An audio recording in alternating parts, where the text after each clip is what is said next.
दो बहुएं थी, पल्लवी और शिवानी। एक दिन दोनों बहुएं रसोई में काम कर रही होती है कि तभी उनकी सास सुषमा उन्हें बुलाती है। अरे बहू, जरा इधर तो आना। शिवानी, जरा जाकर देखना सासू माँ क्या कह रही हैं। दीदी आप ही देख लो ना जाकर, आपको भी तो सुनाई दे रहा है। अरे मैं आटा गूंद रही हूँ ना, तुम चली जाओ। हाँ तो मैं भी तो सब्जी काट रही हूँ ना दीदी। अरे बहू, जल्दी आओ। ओह, ये तो जाएगी नहीं, मैं ही जाकर देखती हूँ कि क्या करना है। पल्लवी सुषमा के कमरे में जाती है। जी मम्मी जी, क्या हुआ? शाम को घर पर कुछ मेहमान आने वाले हैं, तो तुम अच्छा सा खाना बना लेना बहू। ठीक है मम्मी जी, आप बता दीजिए क्या क्या बनाना है और कितने लोग आ रहे हैं। सुनील की मौसी जी और उनका पूरा परिवार आ रहा है। कुल मिलाकर 3 लोग और हमें मिलाकर हुए 9 लोग। तो अभी से ही तैयारी करना शुरू कर दो। और हाँ, घर की सफाई भी कर देना, हाँ, अच्छे से। जी मम्मी जी, सब काम हो जाएगा, आप चिंता मत कीजिए। पल्लवी शिवानी को घर में मेहमान आने वाले हैं इसके बारे में बताती है। क्या 9 लोगों का खाना बनाना होगा, घर की सफाई करनी है? बाप रे, सासू माँ ने तो हमें घर की नौकरानी ही समझ कर रखा है। ऐसा नहीं बोलते शिवानी, हम इस घर की बहू हैं और घर के काम करना हमारा फर्ज है। दीदी तो है ही सासू माँ की चमची, जब देखो सासू माँ सासू माँ। मैं तो इतना सारा काम नहीं करने वाली। शिवानी कपड़े लेकर गमला साफ कर रही होती है और चक्कर आने का नाटक करने लगती है। मेरा सर चकरा रहा है। तभी वहां पल्लवी और सासू माँ जाते हैं। अरे बहू, क्या हो गया तुम्हें? मम्मी जी, बहुत तेज सर में दर्द हो रहा है। तुम एक काम करो शिवानी, आराम कर लो।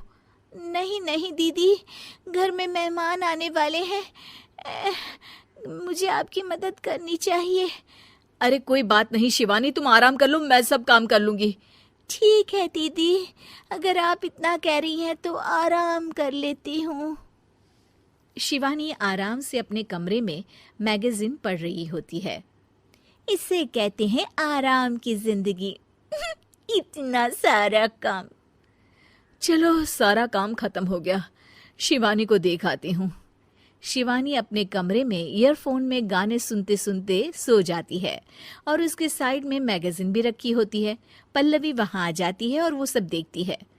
ओहो, तो मतलब सब काम चोरी का बहाना था। अभी बताती हूँ इसको। घर का सारा काम मुझे करना पड़ा और ये महारानी यहाँ मैगजीन पढ़ रही है, गाने सुन रही है। पल्लवी रसोई से एक प्लेट और चम्मच लेकर आती है और शिवानी को थाली बजाकर उठाने लगती है।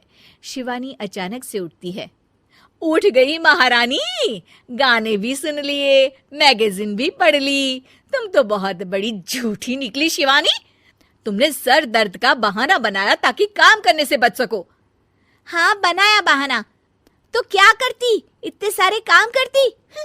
मुझे कोई शौक नहीं है चापलूसी का। क्या चापलूसी? तुम्हें लगता है कि मैं सारे काम चापलूसी के लिए कर रही हूँ? नहीं तो क्या। तभी वहां सासू माँ आ जाती हैं। अरे बहू, वो लोग बस आने ही वाले हैं, तुम तैयारियां कर लो। जी सासू माँ, तुझे तो मैं बाद में देखती हूँ। सब खाना खाने बैठते हैं और खाना शुरू करते हैं।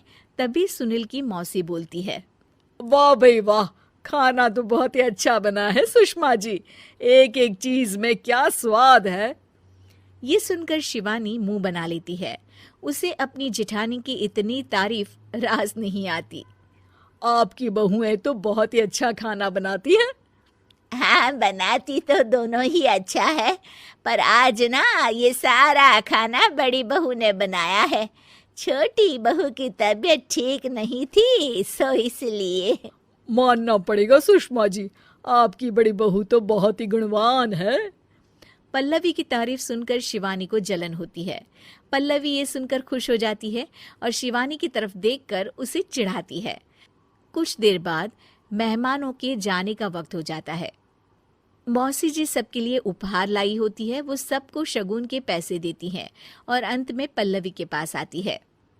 तुम्हारे लिए शगुन का लिफाफा तो है ही, पर बहू तुम्हें एक और उपहार भी मिलेगा इतना अच्छा खाना बनाने के लिए। मौसी अपने सोने के कंगन निकालकर पल्लवी को पहना देती है। ये लो, ये मेरे मनपसंद कंगन है, अब से ये तुम्हारे हुए। धन्यवाद मौसी जी। ये देखकर शिवानी तो पूरी तरह से जल जाती है और गुस्से से रसोई में चली जाती है। तभी वहां पल्लवी आ जाती है और उसे अपने कंगन दिखाने लगती है। देवरानी जी, अब आपका सर दर्द ठीक तो है ना? मुझे लगता है कि अब सर दर्द शुरू हो गया होगा आपका।